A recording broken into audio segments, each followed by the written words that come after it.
Anne Nybo, og jeg er danser og koreograf. Og jeg har været her i Sønderborg de sidste 3 dage sammen med min kollega Rafael. Og vi har lavet det her danseprojekt for Humlehøjskolen og Almanskolen for 6. klasserne. Vi har 3 6. klasser, som skal føre sammen til 1 klasse.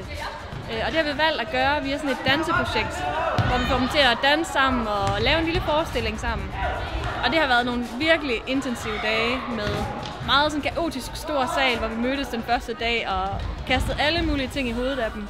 Og så opleve, hvordan at det lige så stille samler sig, hvordan de begynder at glæde sig til at skulle vise det der, de har lært. Og også lige så stille bliver en mere sammentømret gruppe.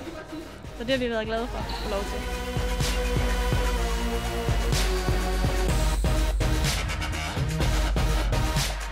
Da vi blev præsenteret for det her projekt, der synes vi, det var en rigtig god idé. Vi har nogle klasser her fra Humlehøjskolen og nogle fra Almanskolen, der skal slås sammen efter sommerferien. Så det var en god måde, de kunne lære hinanden at kende på.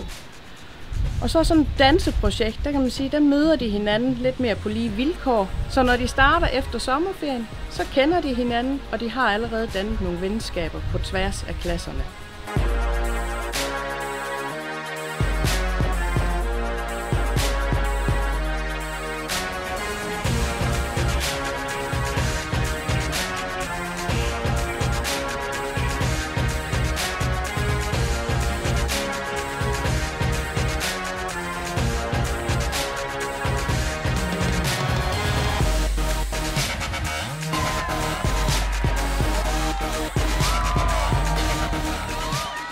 I de her 3 dages forløb, der har vi danset og lært en hel masse nyt.